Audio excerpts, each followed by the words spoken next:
Kukira Kakang sudah jauh meninggalkan Sagenggeng. Aku tak bisa pergi tanpa kau.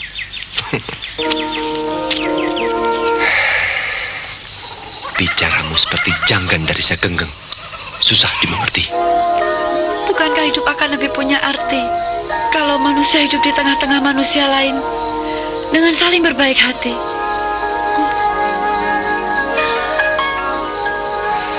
Mam, bukankah hidup begini lebih enak? Mau apa saja boleh, terserah kita. Kang, tapi yang enak belum tentu baik.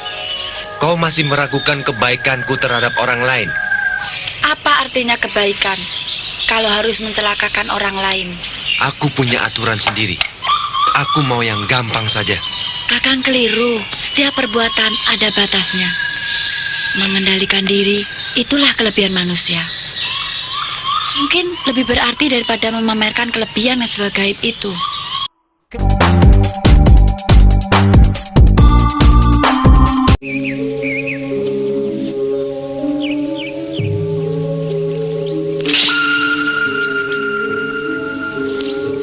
Assalamualaikum warahmatullahi wabarakatuh.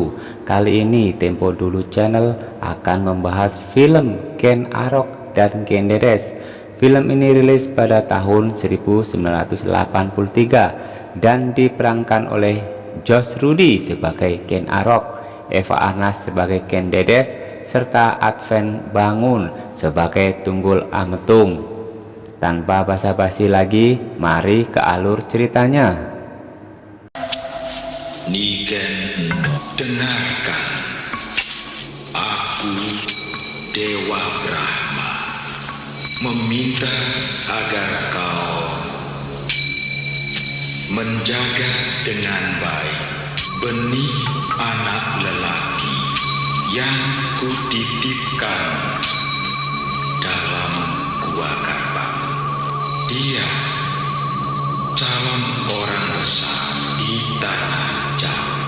Di awal film kita diperlihatkan seorang perempuan bernama Niken, di mana dia dianugerahi mengandung seorang anak laki-laki titisan Dewa Brahma, dan anak itu nantinya bernama Ken Arok. 9 bulan kemudian Niken melahirkan. Dia diusir oleh para penduduk karena melakukan zina. Dan di saat setelah Ken Arok lahir, dia dipungut anak oleh seorang perampok. Dan setelah usianya memasuki 13 tahun, Ken Arok mulai mengikuti pekerjaan ayah angkatnya hingga dia di usia dewasa. Ken Arok tetap melakukan pekerjaan hina tersebut, dan di suatu malam aksi perampokan Ken Arok diketahui oleh warga sehingga Ken Arok berlari dan terjun ke sungai. Setelah berhasil selamat dari kejaran warga penduduk, dia mendengar suara gending yang sangat merdu. Suara itu menarik hatinya untuk datang.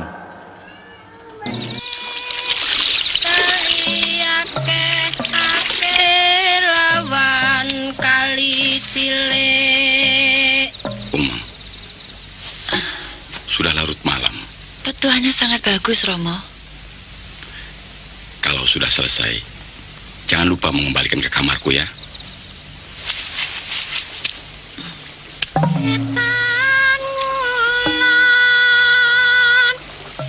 Seneng-senenge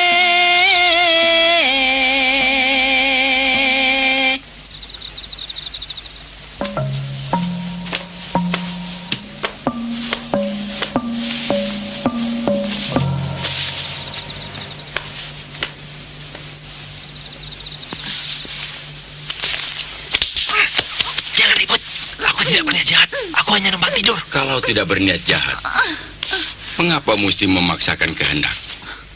Kisanak ini siapa? Ken Arok.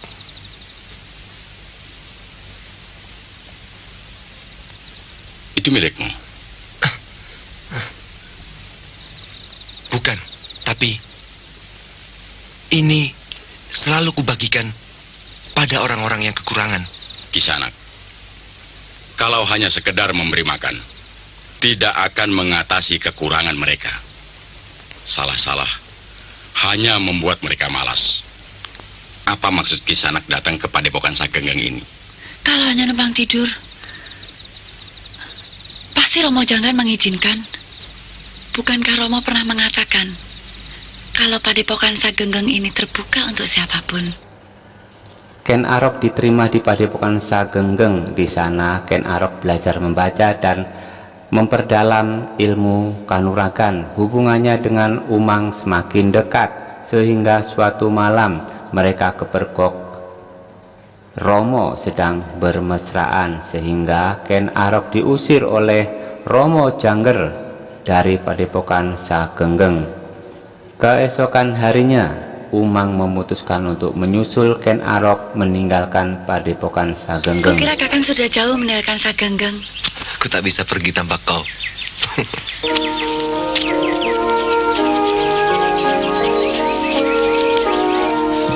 Kang, sampai berapa lama kita mau bertahan di tempat yang terasing ini, Kang? Sampai kita bosan.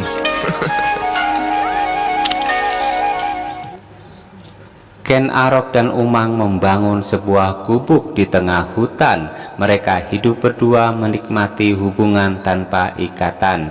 Hari demi hari berlalu, mereka memerlukan uang untuk kehidupan sehari-hari. Kemudian Ken Arok tak ada pilihan lain. Ia kembali ke pekerjaannya yang dulu. Ia merampok setiap orang yang lewat di tengah hutan Rupanya tersebut. Kakang bukan lagi salah bertindak, tapi sudah salah berpikir. Bicaramu seperti Janggan dari Sagenggeng. Susah dimengerti. Bukankah hidup akan lebih punya arti kalau manusia hidup di tengah-tengah manusia lain dengan saling berbaik hati?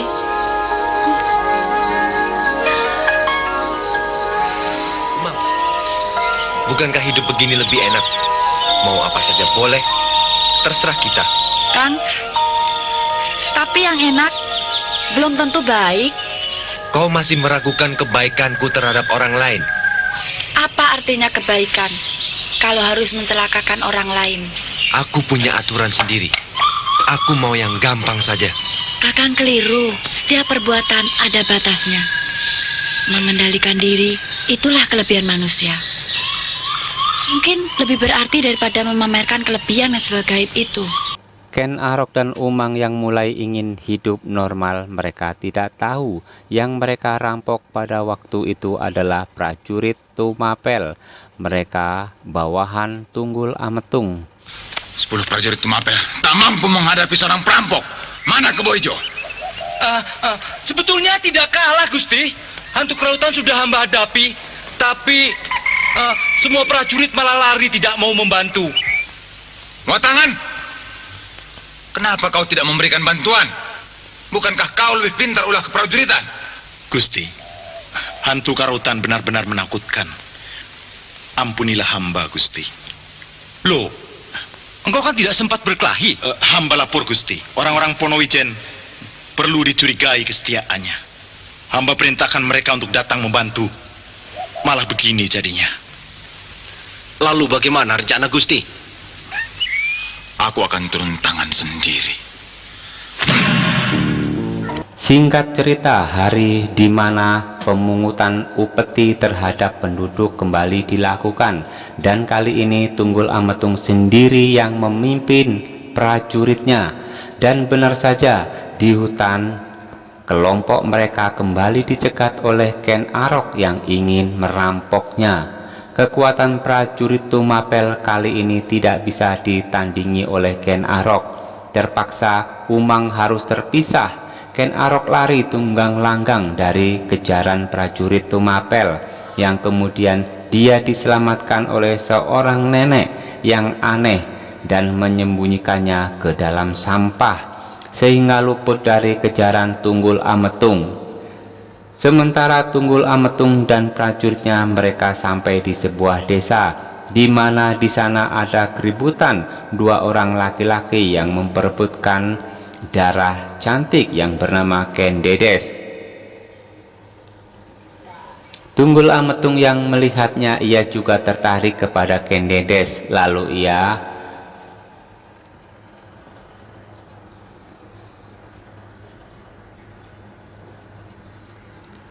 Lalu ia membawanya menggunakan kuda Tunggul Ametung bermaksud menjadikan Kendedes sebagai istrinya. Lalu singkat cerita, di sebuah perkampungan terlihat seorang begawan yang mencari Ken Arok yang kebetulan. Ken Arok?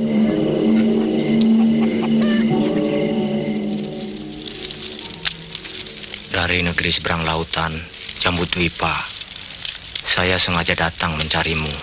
Dengan maksud apa Bapak mencariku? Mengasuhmu sebagai murid sekaligus sebagai anak. Coba lihat telapak tanganmu, anakku.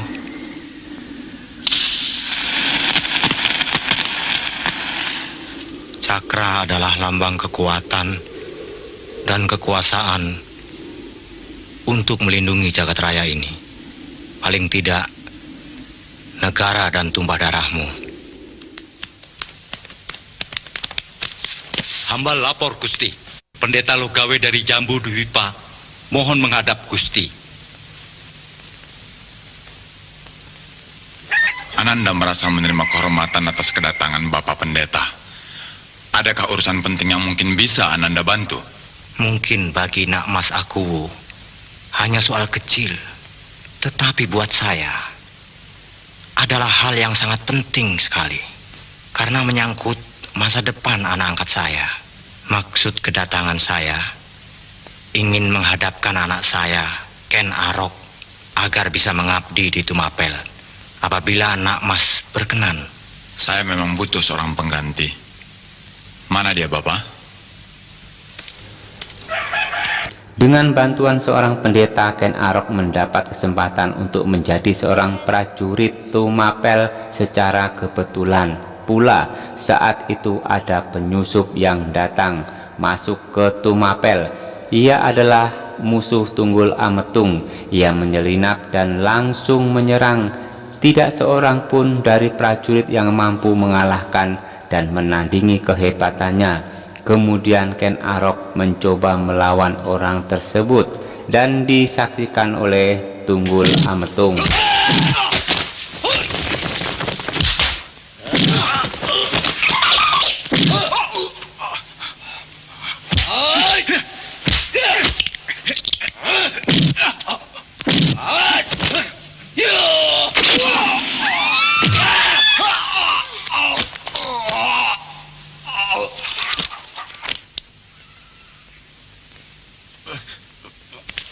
Bapak Logawe, Ken Arok saya terima mengabdi di Tumapel. Ia saya angkat menjadi kepala kawal pribadi. Ken Arok yang melihat kecantikan Kendedes membuat hati kecilnya tergerak untuk memilikinya.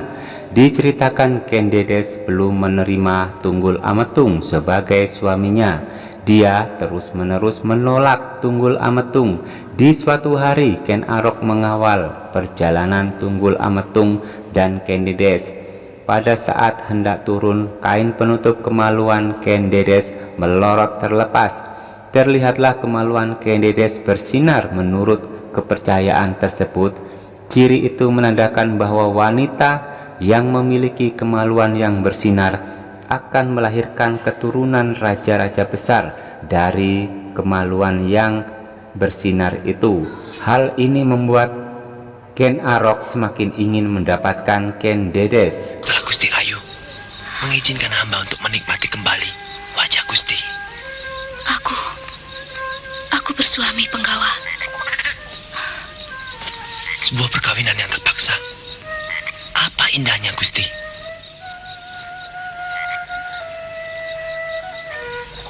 Itulah kenyataannya. Hidup sering merupakan keterpaksaan. Tapi siapa yang berani melawan Gusti aku?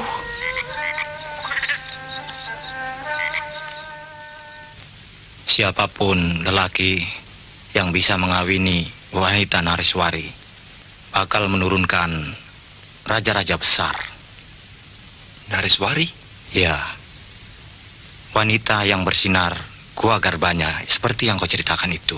Kalau begitu, izinkan hamba mengawininya, walau harus menyingkirkan suaminya. Istri siapa?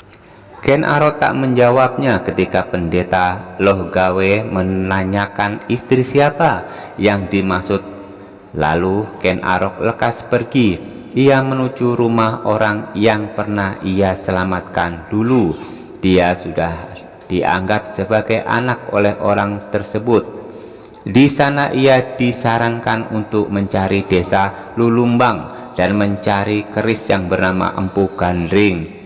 Karena menurutnya hanya pusaka ciptaan Empu Gandring lah yang mampu menembus kulit Tunggul Ametung. Lihat, aku punya besi bagus, tapi perlu waktu lama untuk menghilangkan dan membersihkan dari pengaruh jahatnya. Ambillah 1 tahun lagi. 5 bulan saja, Empu. Tidak bisa.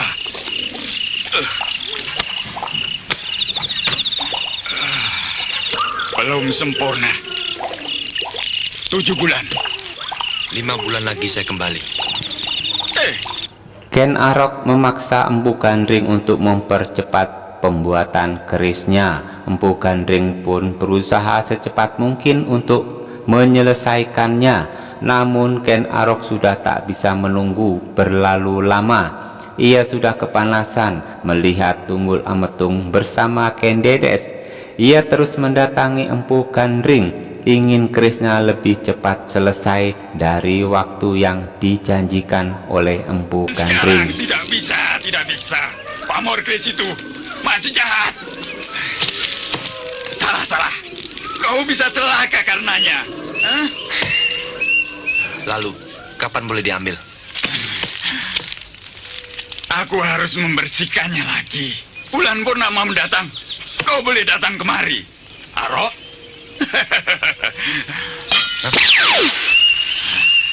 Kau lihat sendiri, bukan?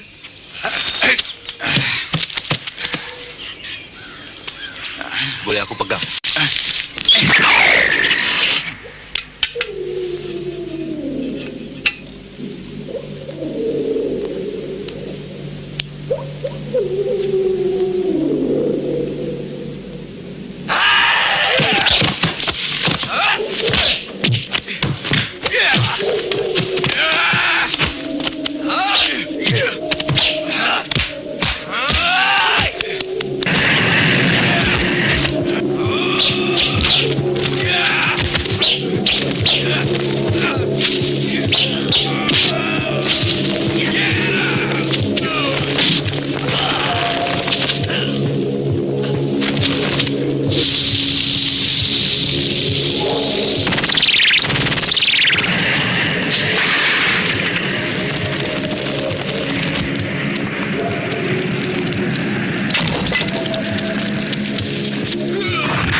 Setelah membunuh Empu Gandring, Ken Arok lekas pulang ke Tumapel. Dia bertemu dengan temannya yang bernama Kebo Ijo yang ternyata sangat tertarik dengan keris yang dibawa Ken Arok itu. Kebo Ijo sampai memohon-mohon untuk bisa meminjam keris tersebut yang awalnya Ken Arok tidak mengizinkan. Suatu hari ia mengizinkan kerisnya dipinjam oleh Kebo Ijo. Lalu karena senang, Kebo Ijo memamerkan keris tersebut kepada semua temannya yang ada di Tumapel. Ken Arok sengaja meminjamkan keris tersebut agar semua orang tahu bahwa keris tersebut milik Kebo Ijo. Dan pada malam harinya, Ken Arok diam-diam mengambil keris tersebut dan berniat membunuh Tunggul Ametung malam itu juga yang sedang tertidur bersama Ken Dedes.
Setelah melihat ajimat Tunggul Ametung yang berada di dalam mulutnya, Ken Arok langsung menikamnya dengan keris Empu Gandring, dan akhirnya Tunggul Ametung yang sakti mandraguna itu berhasil ditumbangkan oleh Ken Arok.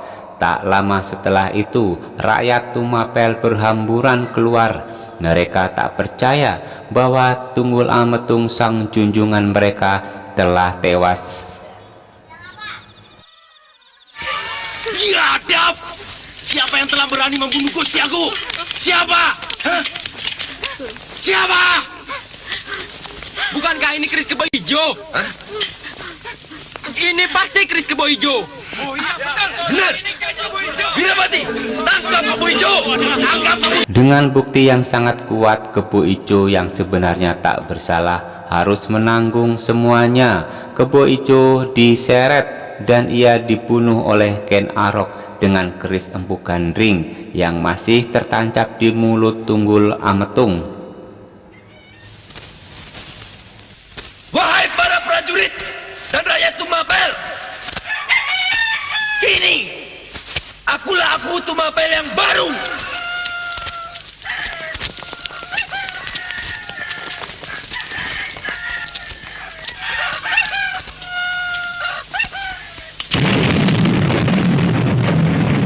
Dengan restu para dewa, aku akan mengajak kalian menuju kehidupan yang lebih baik. Hidup Tumapel!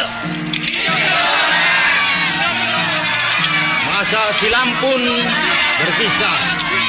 Ken Arok banyak mensejahterakan dan memuliakan kawula-kawulanya. Namun dosa adalah dosa. Ken Arok, sang raja sanegara dan ketujuh keturunannya akhirnya tewas di ujung keris Empu Gandring. Dan film pun berakhir. Terima kasih sudah meluangkan waktunya untuk menonton. Jika suka dengan channel ini, silahkan subscribe supaya tak ketinggalan video kolosal lainnya. Akhir kata, wassalamualaikum warahmatullahi wabarakatuh.